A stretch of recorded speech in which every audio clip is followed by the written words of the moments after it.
el misterio del rapto de la iglesia. Muchos de ustedes no pudieron escuchar la primera, la segunda y la tercera parte que acabo de predicar en este segundo servicio. Este es el tercer servicio aquí de la iglesia, pero no se preocupen porque siempre hago un resumen y además después en MP3 van a salir todas las conferencias. Pero en 1 Corintios capítulo 15, versículo 51, que es el pasaje que hemos estado analizando como un resumen breve, dice la Biblia: he aquí os digo un misterio. El apóstol Pablo recibió la revelación del misterio del arrebatamiento de la iglesia. No Pedro, no Juan, no Santiago, no Judas. Fue Pablo. Y en el Antiguo Testamento no estaba revelado el arrebatamiento de la iglesia, ni el misterio de la iglesia, que en el libro de Efesios capítulo 3 se describe como un misterio. Entonces vemos nosotros que desde el Antiguo Testamento hasta el libro del Apocalipsis, la revelación de Dios de Génesis a Apocalipsis es gradual, va aumentando, aumentando, aumentando, hasta que el día es perfecto, cuando el Hijo de Dios venga. Se abrirán los cielos y seremos llenos de la gloria de Dios. Entonces ahorita nos encontramos, ¿verdad? Primero comenzó con Adán y Eva, después viene la rebelión, el diluvio, etcétera, etcétera, las 12 tribus de Israel en Egipto, y va así la revelación de Dios. Y en el Antiguo Testamento termina sin que el Espíritu Santo les haya revelado al pueblo de Dios los misterios del Nuevo Testamento. Algunos de los profetas tuvieron ciertas profecías como Isaías, Ezequiel, Amós, Oseas, Joel, de ciertas cosas que iban a pasar en el futuro, sin entender ellos mismos de qué estaban hablando. Por ejemplo, Isaías 53, que se escribió hace 1750 años, desechado y despreciado entre los hombres, varón de dolores, experimentado en quebranto. Isaías está escribiendo en el capítulo 53, ¿qué cosa? Los sufrimientos y la expiación del Mesías por nuestros pecados. ¿Sabían ustedes, como cosa interesante, ya que los judíos no creen en Yeshua Mashiach o Jesús el Cristo como el Mesías, que cuando en las sinagogas se lee Isaías, se saltan Isaías 53? Y muchos rabinos han dicho o han enseñado que ese capítulo está hablando de Israel y no del Mesías, cosa que es absolutamente ridícula, ¿verdad?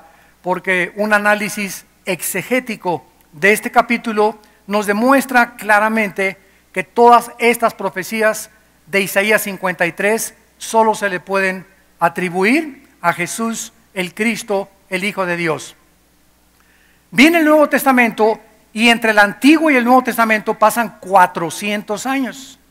O sea, Malaquías es el último libro del Antiguo Testamento. Pasaron 400 años sin la palabra de Dios. Un silencio de 400 años entre el Antiguo y el Nuevo Testamento. Y por primera vez, después de los 400 años, ¿quién creen ustedes que aparece como el último de los profetas del Antiguo Testamento? Juan el Bautista. Es el último de los profetas del Antiguo Testamento y a él se le da el privilegio de decir: ese que está ahí es el Cordero de Dios que quita el pecado del mundo.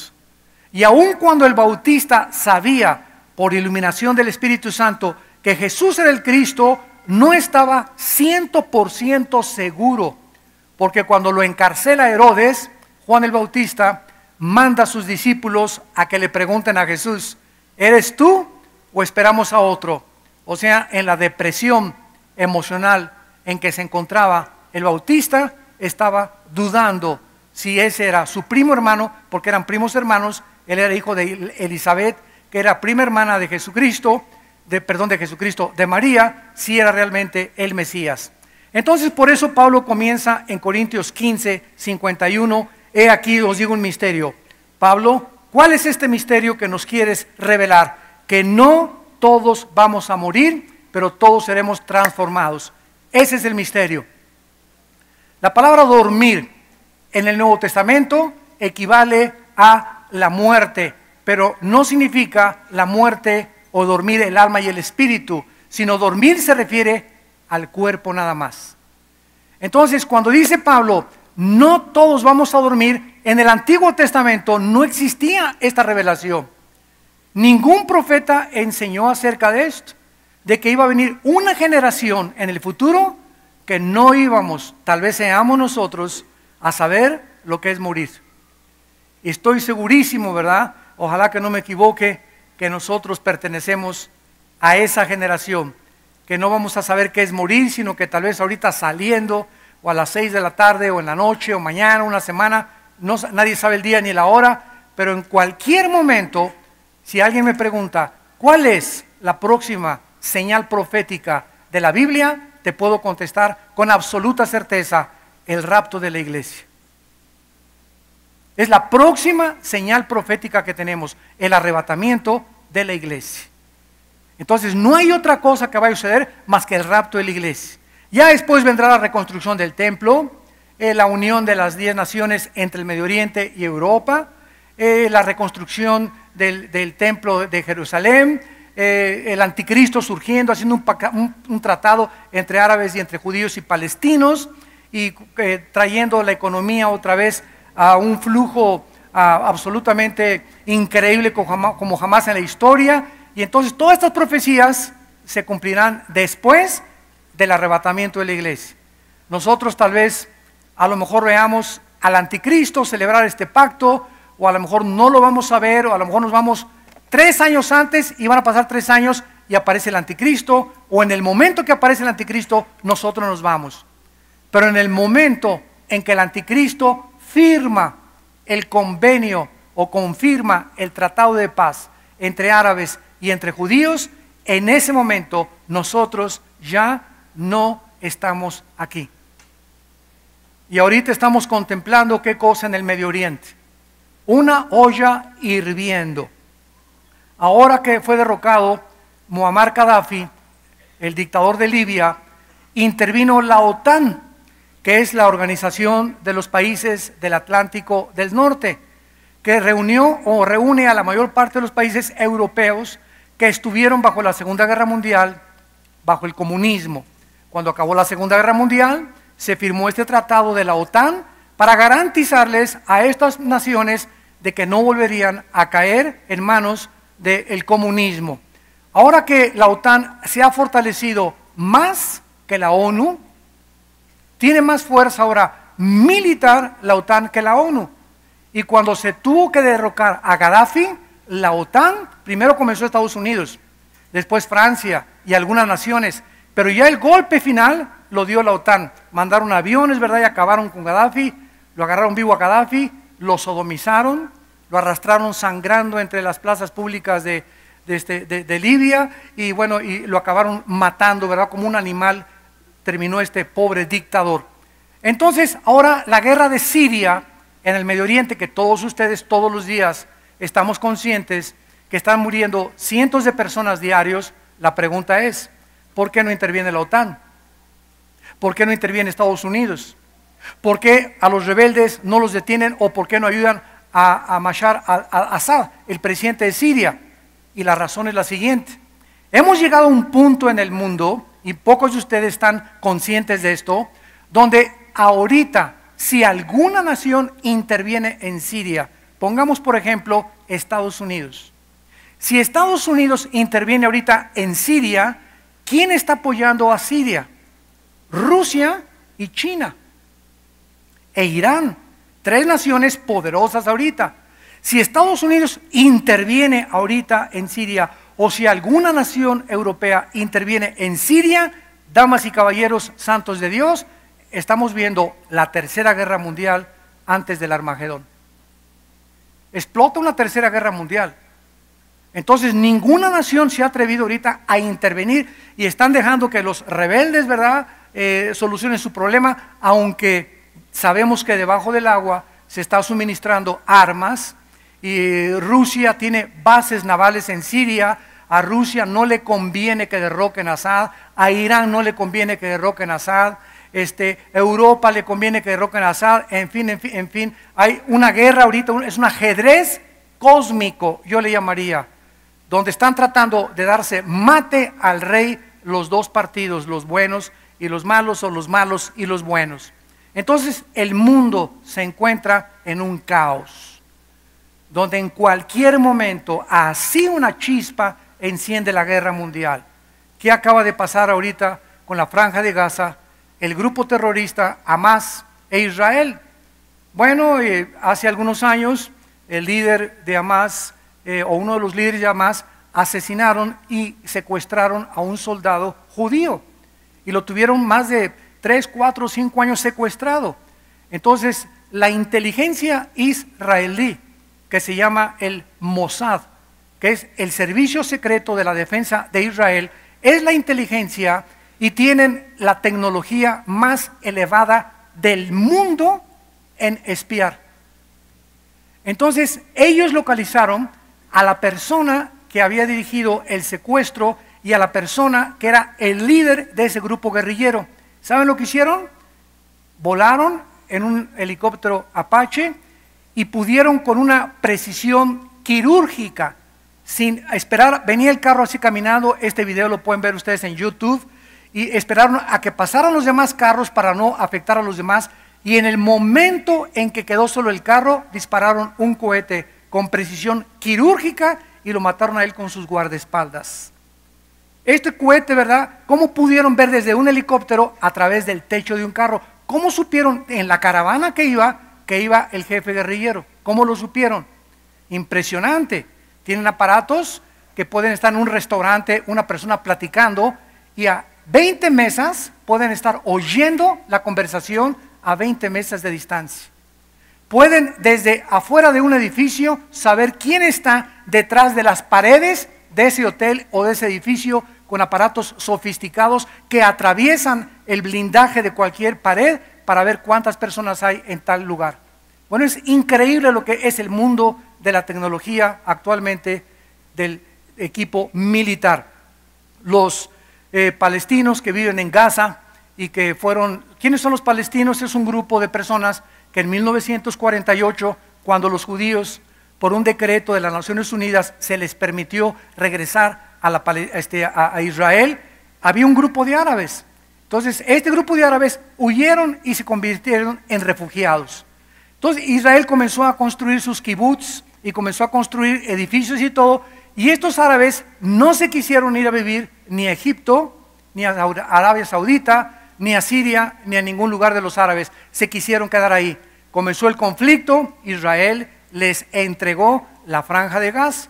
Miren, no vamos a pelearnos, vivan ustedes ahí. Millones de dólares, Europa y el mundo, millones de dólares les regalaron para que hicieran escuelas, para que hicieran hospitales, pero el gobierno de ellos, no el pobre pueblo palestino, que siempre es el que sufre, como en todos los países, el gobierno de ellos, los grupos guerrilleros, se apoderaron del dinero y en lugar de invertirlo en hospitales y en escuelas, lo invirtieron en cohetes y en armas.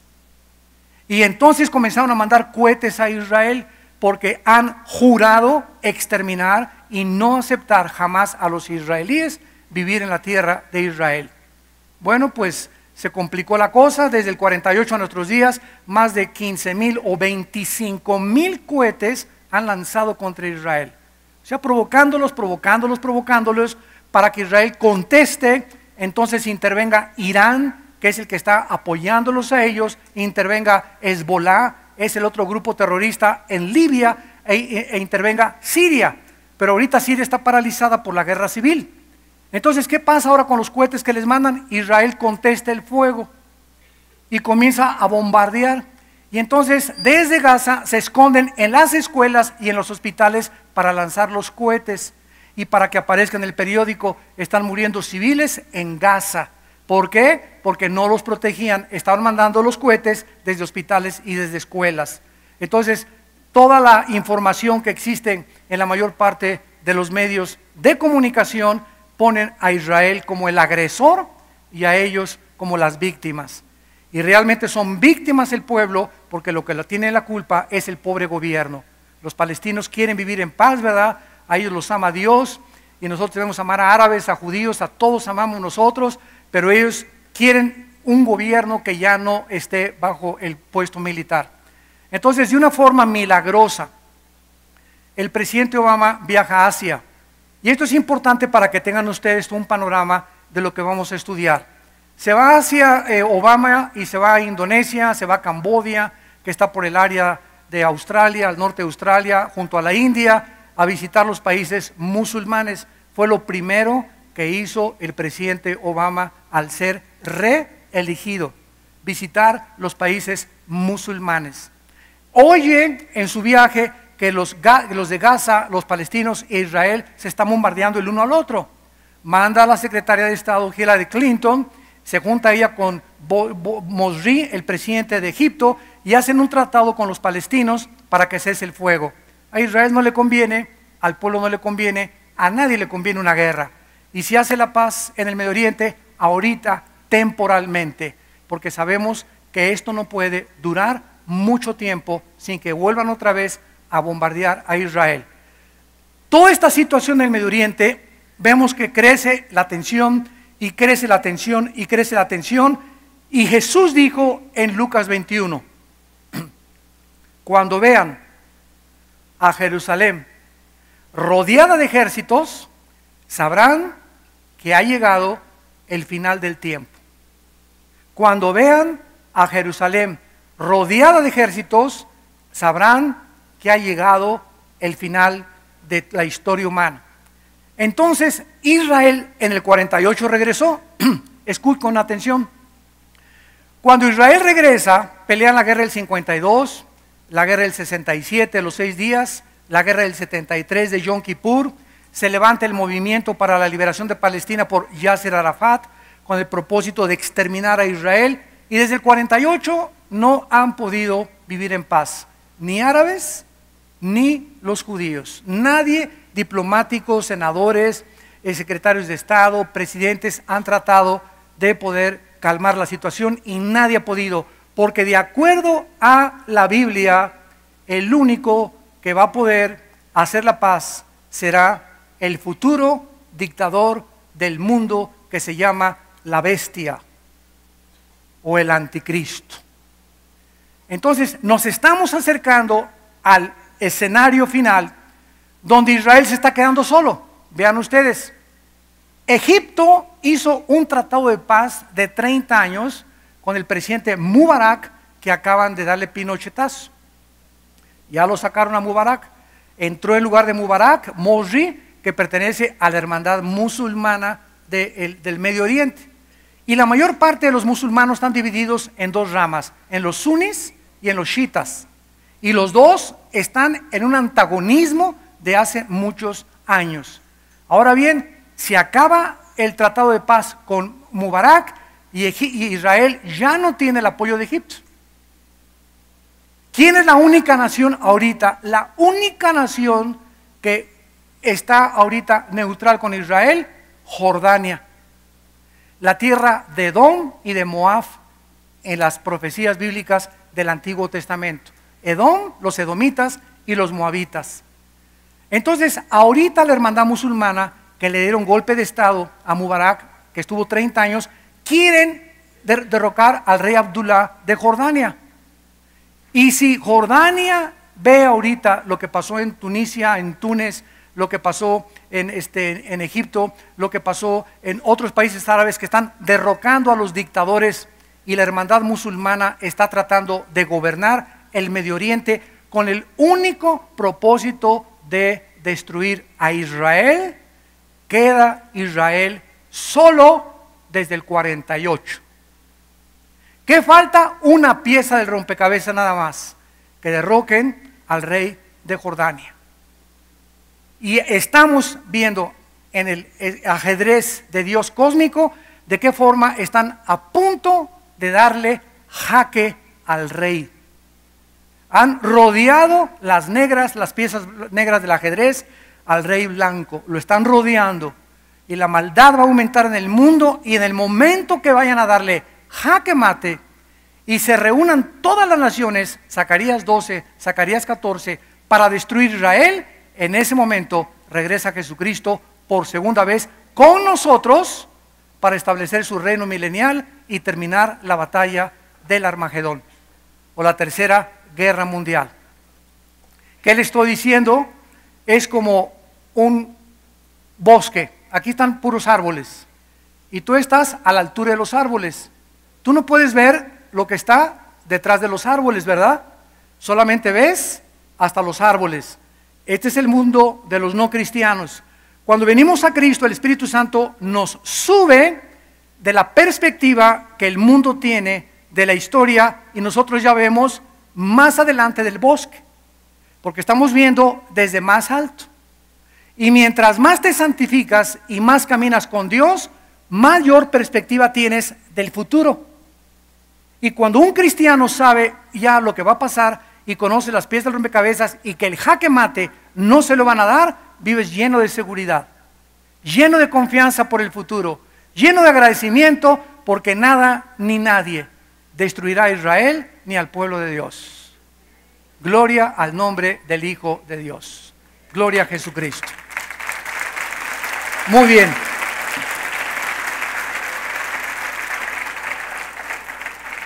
No todos vamos a morir, todos seremos transformados. En un momento, versículo 52, 1 Corintios 15.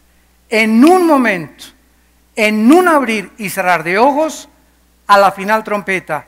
Y esta trompeta no es la final trompeta del Apocalipsis. Es la fiesta, la trompeta que se tocaba en la fiesta de las trompetas de Levítico 23. Rosh Hashanah se llamaba. Cristo cuando vino cumplió Pascua, los panes sin levadura, los primeros frutos y Pentecostés. Vean esto con cuidado. Cuando Cristo vino, cumplió 4 fiestas que Dios le dio a los judíos. Quedan 3 fiestas por cumplir. Si Cristo cumplió las 4, las otras 3 las cumplirá, y la primera es el arrebatamiento, las trompetas. Es la 5ª fiesta que falta. ¿Y saben cuándo es la fiesta de las trompetas en el calendario judío? En el mes de septiembre. Yo es una convicción profunda mientras más estudio las fiestas y el significado de las fiestas, que si nos vamos será en septiembre. Y precisamente es en septiembre también cuando es el Rosh Hashanah, que significa en el hebreo el final del año. O sea, el final de nosotros es el 31 de diciembre, ¿verdad? Los judíos es en septiembre cuando inician el nuevo año. Ahora muy bien, después de las trompetas, ¿qué cosa sigue? La expiación, Yom Kippur. Es la 6ª trompeta. Falta las trompetas y falta Yom Kippur, que es la 6ª trompeta. Yom Kippur ya lo tuvimos nosotros en la iglesia, cuando Cristo expió en la cruz nuestros pecados. Pero Dios le dijo a Israel, espérenme ahí. Ustedes van a salir un rato a la banca. Se van a ir a la banca del Tijuana o del Toluca por un ratito, ¿verdad? No van a tomar parte ahorita, y los que están en la banca saben que están viendo desde lejos el partido. Ahorita Israel está viendo desde lejos todo, porque desde hace 2000 años Israel fue puesto en la banca cuando rechazaron a Cristo. Y entramos nosotros, la iglesia, como los jugadores. Ahorita somos nosotros los que formamos parte del partido. La iglesia es la que está jugando ahorita en el escenario final. Pero cuando venga el arrebatamiento de la iglesia, en ese momento, Dios les dice a todos los de la banca que entren al partido, porque nosotros ya nos fuimos. Se acabó la época de la iglesia e Israel vuelve a participar del juego con los 144,000 judíos de Apocalipsis 7. A ellos ahora, a los judíos mesiánicos, se les va a encargar la predicación del Evangelio de Jesucristo. La iglesia ya se fue, Israel vuelve a entrar al partido. Por eso Israel es una herejía. decir que ya acabó Dios con ellos y que ya los terminó, porque Romanos 9, Romanos 10 y Romanos 11 nos enseñan exactamente lo contrario.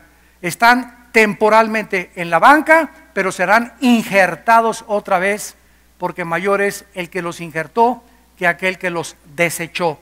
Y los desechó para que nosotros fuéramos injertados temporalmente en el olivo natural. Ellos son el natural, nosotros somos el olivo silvestre. Todo esto está en Romanos capítulo 11.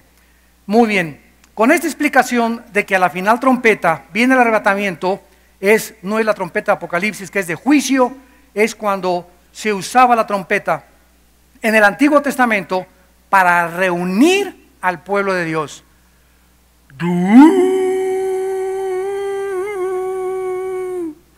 Un sonido largo era para que se reunieran. Otro sonido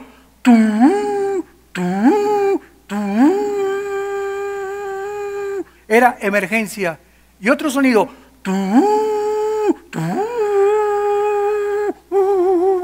perdón.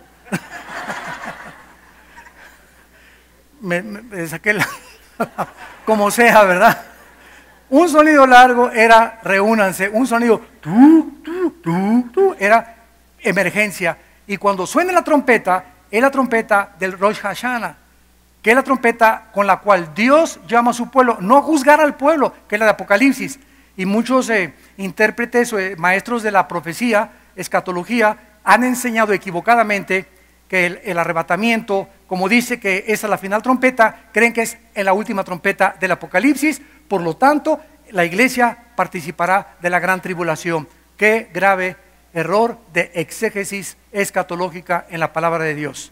Se refiere a las trompetas de Rosh Hashanah, de la fiesta de los judíos. Muy bien.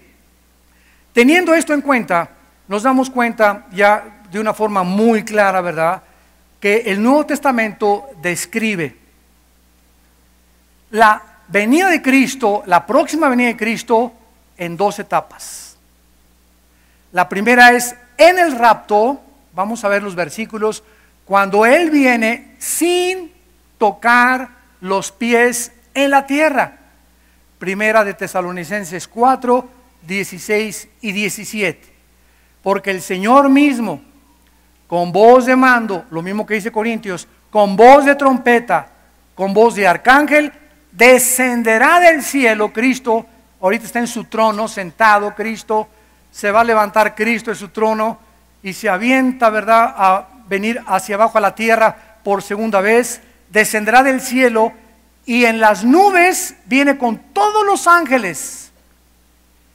Y en el momento que Cristo venga por nosotros, vamos a estar algunos cantando en la alabanza. Ojalá que nos agarre así, ojalá que nos agarre en la iglesia también, ¿verdad?, que nos agarre bien persinados, ¿verdad?, que no tengamos ningún problema cuando venga, que no te agarre del chongo con tu esposa cuando Él venga o cosas así, porque dice que muchos están avergonzados cuando Él venga. Pero cuando Él venga, de repente nuestras ropas se van a caer al suelo.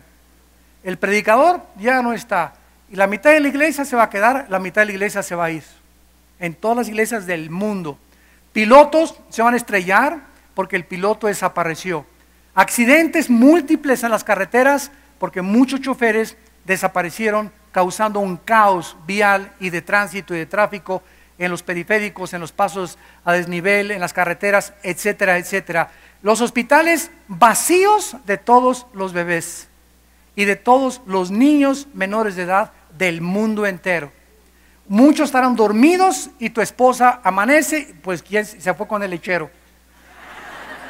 No se fue con el lechero, ¿verdad? Es lo que vas a creer. El esposo pues ya se fue y de repente no está el esposo, no va a estar tu esposa. Dios quiera y benditos sean a los matrimonios que se vayan juntos. Dichosos sean los que se van a ir juntitos y de la mano cantando aleluya, aleluya, aleluya en el aire, ¿verdad? Pero en cualquier momento, así pueden ser a las 2 de la tarde, a las 4 de la tarde, a las 2 de la madrugada, Él va a venir por nosotros y vamos a desaparecer millones de personas en el mundo. Los noticieros de televisión se van a congestionar, desaparecieron millones y millones. ¿Qué explicación creen ustedes? Bueno, miren cómo se está preparando la situación.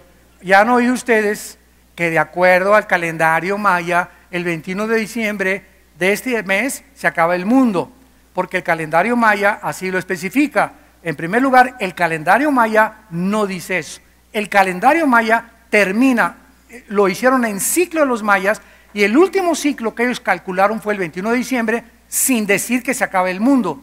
Entonces dedujeron que se va a acabar el mundo, y aunado al reporte de la NASA que iban a explotar volcanes, acá explotaron uno tremendo, creo que en Guatemala, el Popo ya está a punto también de eruptar, otro en Italia, y las señales, las radiaciones del sol, etcétera, etcétera. Todo esto está provocando estrés y tensión en el mundo que no conoce, que están viendo las profecías así y no saben que el futuro es mucho más claro desde la perspectiva que ellos lo ven.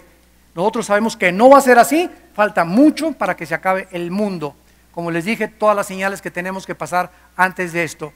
Entonces, todo esto está aunado, ¿verdad?, para que el mundo esté en una tensión tremenda, que se va a acabar el 21 de diciembre, pero sin embargo, ¿qué creen ustedes que están haciendo en Yucatán? Están haciendo búnker, sí. Bueno, por ejemplo, en Denver, Colorado. En el estado de Colorado, en Estados Unidos, junto al aeropuerto, hay un valle como del Meguido, se podría decir. Una planicie impresionante, donde nadie entra, ni nadie se le permite entrar. Nosotros tenemos ahí pastores, a Paco y a Sandrita, son los pastores de Villanueva en Denver, nuestra iglesia en Denver, Colorado, y me han platicado, ¿verdad?, amigos del ejército, de que hay búnkers impresionantes que están haciendo, pero ciudades casi enteras debajo de la tierra, están esperando algo. Y en Yucatán llegaron gente de España, de Francia, de Italia, y saben ustedes que se formó una nueva religión ahorita en Yucatán que se llama, escuchen, se llama la Confederación Galáctica. La guía es una mujer con una laptop, y con esa laptop un espíritu a ella le habla, ha de ser tu padrino, y a través de la laptop le está diciendo que junten comida, etcétera, etcétera, porque muy pronto van a desaparecer millones de personas, y que ellos, los que se queden, son los que realmente los dioses los aman, y van a formar la época de Acuario del mundo. Entonces, cuando venga el arrebatamiento, ya el mundo se está preparando por Europa, África, aquí también en América, para que no, los que se fueron los religiosos, los tontos, los retrasados mentales, los intolerantes y todos los adjetivos calificativos con los cuales nos designan, y ellos van a ser los que se queden en el mundo, los conquistadores, dispuestos a que cuando aparezca el anticristo le vuelvan a decir Heil Hitler III. El mundo está listo. La historia nos enseña que el mundo no aprende la historia. Si no aprendemos del pasado, corremos el peligro de repetir los mismos errores del pasado. Así lo dijo un escritor europeo. Muy bien, vamos a ver entonces claramente que cuando Cristo venga, no pone sus pies, nos saca de la tierra, y vamos a ver con qué claridad la Biblia enseña que la segunda venida de Cristo viene con nosotros. A ver, la primera, el arrebatamiento, viene por nosotros, la segunda viene con nosotros. Zacarías capítulo 14 en el Antiguo Testamento. Zacarías está un poquito antes de Mateo y de Malaquías. Zacarías 14. Dice el versículo 4 y 5, describiendo la segunda venida de Jesucristo. Y se afirmarán sus pies en aquel día. Cuando venga la segunda venida, va bajando Jesucristo, y exactamente lo primero que va a tocar es el monte donde lo crucificaron. El monte Gólgota, o el monte de la calavera. Exactamente donde abrió sus brazos y expió y pagó por nuestros pecados. Ahí, en ese preciso lugar geográfico, no se va a parar en Toluca, ni en Tlalnepantla, ni en París, ni en Londres, ni en ningún. Se va a parar en el monte de los Olivos, y miren lo que va a pasar. Se afirmarán sus pies en el monte de los Olivos, que está enfrente de Jerusalén al oriente, y el monte de los Olivos se partirá por en medio, así, hacia el oriente y hacia el occidente, haciendo un valle muy grande y la mitad del otro monte, o sea, en cruz, hacia el norte y hacia el sur. O sea, cuando Cristo venga, se abre la tierra de sur a norte y de oriente a occidente. Se hace una cruz en Jerusalén. Qué impresionante va a ser eso. Así va a temblar la tierra y ¡ras! Se va a abrir la tierra y una cruz va a aparecer en el suelo. Y huirán al valle de los montes, porque el valle de los montes llegará hasta Sal. Huirán de la manera que huyeron por causa del terremoto en los días de Usías, rey de Judá. Y vendrá Jehová mi Dios. ¿Cómo se le llama a Cristo? Jehová.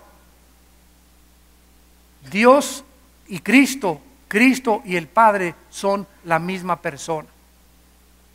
Yo y el Padre, Juan 10:10, somos uno. Vendrá Jehová con él todos los santos. Mateo capítulo 24, versículo 30. Aparecerá la señal, habrá una señal en la segunda venida. Ojo, cuidado. En el rapto no hay señales de cuándo viene. Ninguna señal se da en la Biblia de cuándo será el arrebatamiento de la iglesia. Pero en la segunda venida hay muchas señales para que los que estén vivos en la tribulación sepan que en el momento en que el anticristo firma el tratado y lo viola a la mitad de la semana, ellos, los que están en la tribulación, los cristianos que sobrevivan y conozcan la Biblia, sabrán que a los 3 años y medio después de que el anticristo viole el tratado, van a contar 3 años y medio para la segunda venida de Jesucristo. Ellos sabrán cuándo viene. En el rapto no sabemos cuándo viene. Esa es la diferencia. En el rapto viene como ladrón en la noche. ¿Lo han visto esa frase, verdad? La vamos a ver con calma. Y en la segunda venida aparecerá la señal en el cielo del Hijo del Hombre. Y entonces lamentarán todas las tribus de la tierra y verán, todo el mundo lo va a ver. En el rapto nadie, ni nosotros lo vamos a ver.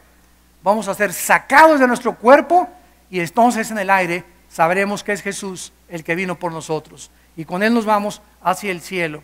Ahora bien, vemos claramente entonces, ¿verdad? En Primera de Tesalonicenses capítulo 3, también, Primera de Tesalonicenses capítulo 3, versículo 13, para que sean afirmados nuestros corazones irreprensibles en santidad delante de Dios nuestro Padre, en su venida de nuestro Señor Jesucristo con todos sus santos. Ahí está hablando de qué cosa, de la segunda venida. Siempre dice que cuando venga con todos sus santos se refiere a la segunda venida. Ahora pongan atención, estos son los 7 años de la tribulación, o también se llama la semana 70 de Daniel. Daniel 9, 24 al 27. Antes de que el anticristo firme el tratado, nos vamos nosotros. Puede ser un mes antes, puede ser en el momento que lo firme, lo vemos en la televisión, ¡pum!, nos vamos, pero no vamos a estar aquí en los 7 años de la tribulación. Cuando nos vamos con Cristo, van a pasar 7 años como nunca la ha habido en la historia.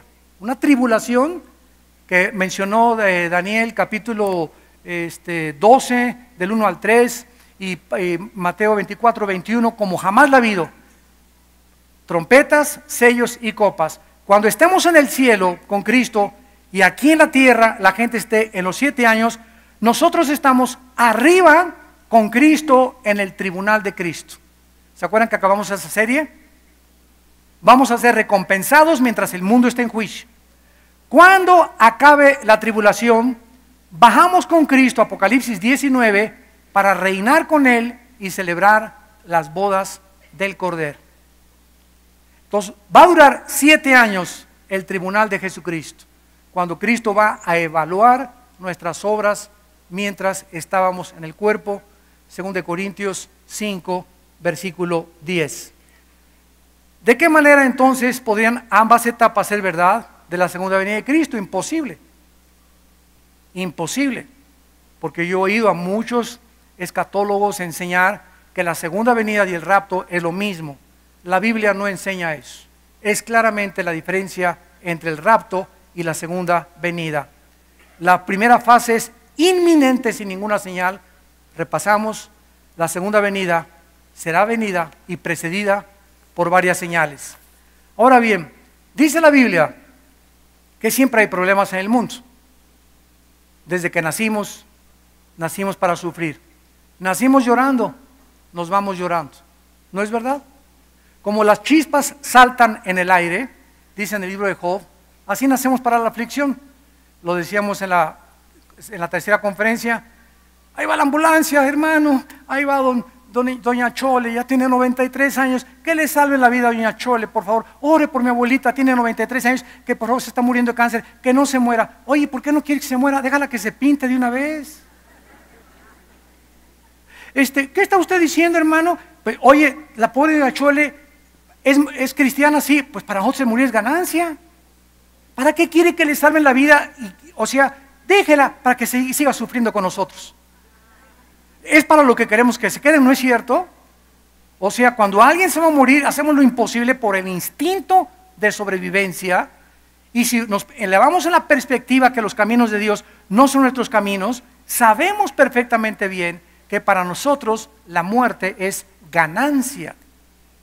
Estamos en una prisión que es el cuerpo. Cuando viene Dios por nosotros, se rompe el candado, se abren las rejas de la prisión que es el cuerpo, y como la metamorfosis de la paloma, salimos y volamos para estar siempre descansando ya de los impuestos del gobierno, de esto y el otro, y que la suegra y la esposa y los hijos, y bueno, el periférico. Y cuando nosotros oímos a la gente, no, pues ya tiene 90 años, ore por mi abuelita, voy a orar para que se la lleve el Señor, hermano. Porque si usted supiera y es cristiana que su abuelita va a estar ya descansando, hoy ya son 90 años de sufrir, 85 años de sufrir, ¿no? Pero esta es la actitud de la naturaleza humana, porque anhelamos que se queden con nosotros, porque estamos acostumbrados a esos lazos familiares sin saber que realmente es un gozo con tristeza cuando alguien es cristiano y se va a la presencia del Señor. En Romanos capítulo 5, versículo 9, se nos promete que la iglesia no estará en la tribulación, mas Dios muestra su amor para con nosotros, mucho más estando ya justificados en su sangre, por él seremos salvos de la ira. Y cuando habla de la ira, son los 7 años de la tribulación. Primera de Tesalonicenses 1:10. Esperar de los cielos a su Hijo Jesucristo, el cual resucitó de los muertos, a Jesús quien nos libra de la ira venidera. Por donde le busquemos, la iglesia no estará en la gran tribulación. Apocalipsis capítulo 3, versículo 10. Por cuanto has guardado la palabra de mi paciencia, le dice Dios a la iglesia de Filadelfia, yo también te guardaré de la hora de la prueba que ha de venir sobre el mundo entero, para probar a los que moran sobre la tierra. Y este ha sido, santos de Dios, en penúltimo lugar, el patrón de Dios.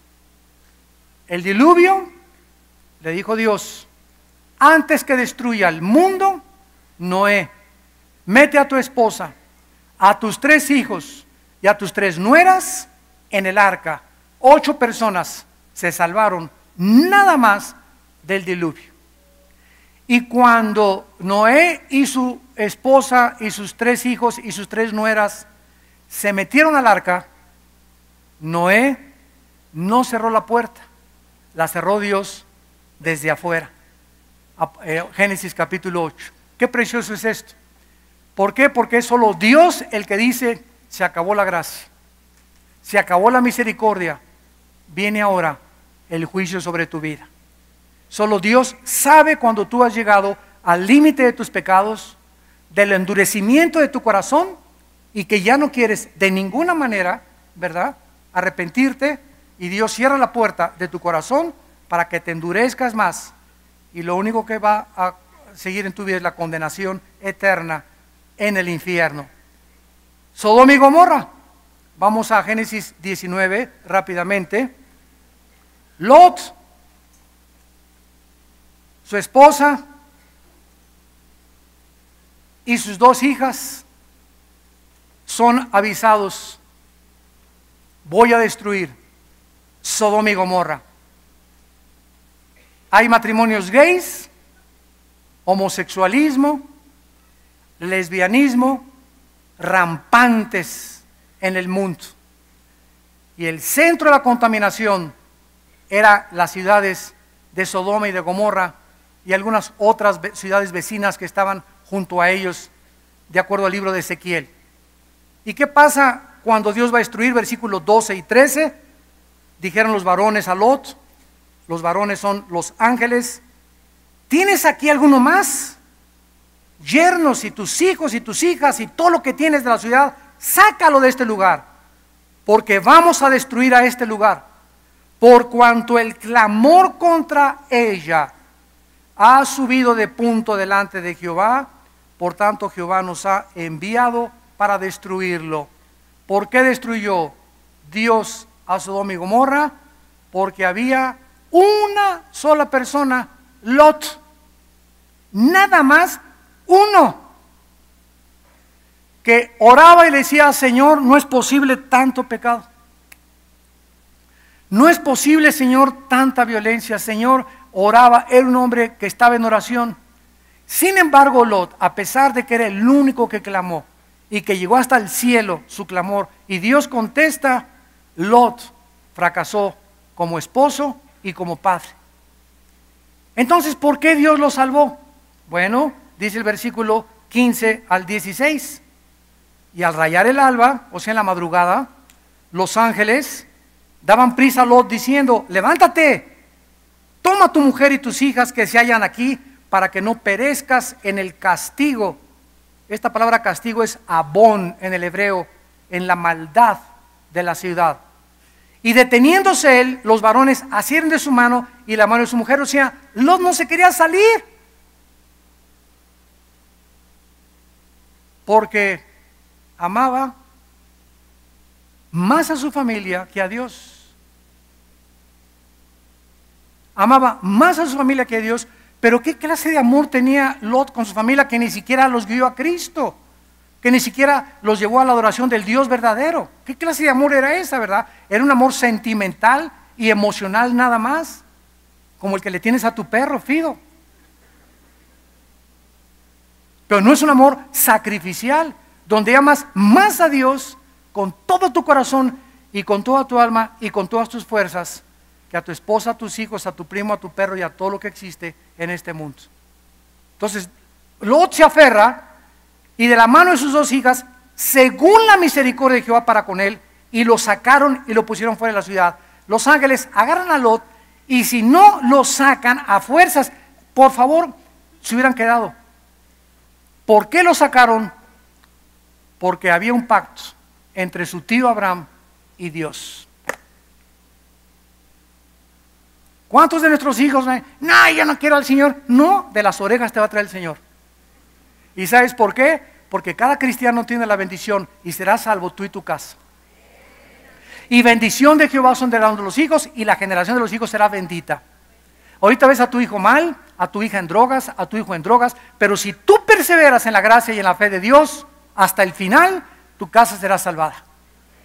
Por la misericordia que Dios hizo contigo y conmigo. Gloria a Dios, bendito sea su nombre.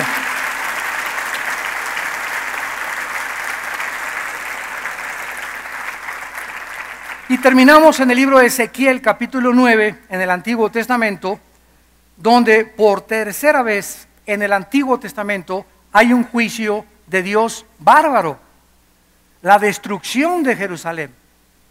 Y miren ustedes a quienes salva Dios. O sea, ¿qué trato de enseñarles? Que el patrón de Dios es que nunca juzgará al mundo con su pueblo juntos. Cuando envió las plagas en Egipto, Egipto quedó en tinieblas, en Gosén, Donde vivían los judíos había luz. Se murieron los primogénitos de Israel se salvaron. Se llenaron llenos de piojos los egipcios, Israel no tenía ni un piojo. Y se llenaron de tinieblas y de sangre el río Nilo, no tenían agua para beber, los judíos tenían agua. Dios siempre hará diferencia entre el mundo pagano e idólatra y al pueblo que dio su vida por ellos en la cruz. Siempre nosotros seremos guardados de las horas de los juicios cuando estamos caminando de la mano con Él. Ezequiel capítulo 9, dice la Biblia en el versículo 4 y 5 a los ángeles. Y le dijo Jehová, pasa por en medio de la ciudad, le está hablando a los ángeles, por en medio de Jerusalén, y ponles una señal en la frente a los hombres que gimen y que claman a causa de todas las abominaciones que hacen en medio de ella. O sea, marca solo a los que viven de rodillas. Marca solo a los que viven de rodillas, y a los otros. Dijo oyéndolo yo, versículo 5, pasa por la ciudad en pos de él y mata. No perdone tu ojo ni tengas misericordia. Maten a viejos, jóvenes, vírgenes, niños, que no quede ninguno, pero todo aquel sobre el cual hubiere señal, no se acerquen y comiencen con las prostitutas. ¿Eso dice en tu Biblia? Y comiencen con las cantinas. ¿Eso dice? Y comiencen con los homosexuales. Y comiencen a matar a los que están en mi santuario. Primera de Pedro 3 en el Nuevo Testamento, y el juicio comienza en la casa de Dios. Antes de que el mundo juzgue, antes de que Dios juzgue al mundo que no conocen lo que tú conoces, comienza contigo y conmigo. Para que Dios pueda ser justo y juzgar con equidad al mundo, tiene que comenzar a los que mucho se le dio. Porque al que mucho se le da, mucho se le pide. Y por eso ya está el juicio en muchas iglesias en el mundo entero. La apostasía es rampante ahorita en el mundo. Las barbaridades que se están enseñando. ¿Cuál es el juicio de Dios? Que la gente, el cristiano del mundo del siglo XXI, ya no estudia la Biblia. Ya no se discipula, ya no toma diplomados, se conforma con una torta milanesa el domingo. O una torta cubana el domingo. Lo que les da el pastor en sus iglesias. Y de lunes a viernes no te acuerdas de Dios, no oras nada. Tu vida como un pagano, como una persona que no tiene a Cristo. ¿Sabes una cosa? Contigo va a comenzar Dios. Porque Dios nos ha llamado a vivir cerca de Él, y separados de Él, nada podemos hacer. Padre, gracias por tu palabra. Gracias, Señor, porque eres bueno. Porque nunca, nunca, nunca vas a juzgar sin antes avisarnos. El juicio viene, el juicio viene, el juicio viene. Gracias, Señor, porque nos has llamado para que, si invocamos por Padre, aquel que sin acepciones juzga a todos según sus obras, andemos en temor durante todo el tiempo de nuestra peregrinación, sabiendo que fuimos rescatados, que el precio que se pagó por nuestra salvación no fue con oro ni con plata, sino con la sangre preciosa del Hijo de Dios. Ceñid pues los lomos de vuestro entendimiento y esperad por completo en la gracia que se os traerá cuando venga Jesucristo por nosotros. Señor, te alabamos. Jesús, te bendecimos.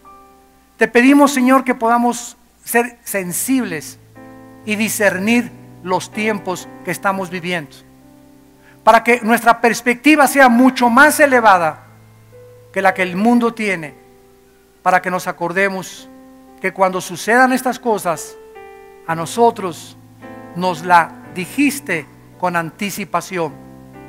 Gracias, Padre, porque estamos ya preparados. Ya no tiene por qué ser como ladrón en la noche tu venida, porque no somos hijos de las tinieblas, somos hijos de la luz. Por tanto, ciñamos nuestros lomos de nuestro entendimiento, tomemos la palabra del Espíritu, el escudo de la fe, ceñidos en el pecho y la espalda con la verdad y la justicia, calzados los pies con las botas del Evangelio, anunciándole al mundo: arrepiéntanse, arrepiéntanse, arrepiéntanse, el juicio viene sobre ustedes. Señor, en esta mañana salva las almas, toca los corazones, y si alguna alma en esta mañana, ustedes que nos ven por la televisión, quieren invitar a Jesucristo y asegurarte en este instante que tu alma ha sido lavada con la sangre preciosa del Hijo de Dios, dile estas palabras: Señor, te pido perdón por mis pecados. Creo que en la cruz pagaste por ellos con tu sangre. Te invito a mi corazón como mi Señor y mi Salvador. Perdóname y dame el poder, a través del Espíritu Santo, de poder entender tus caminos, conocer tus pensamientos y no tener nunca vergüenza de hablar de ti y decirle al mundo que soy tu hijo y que soy tu hija. En el nombre de Jesús. Amén.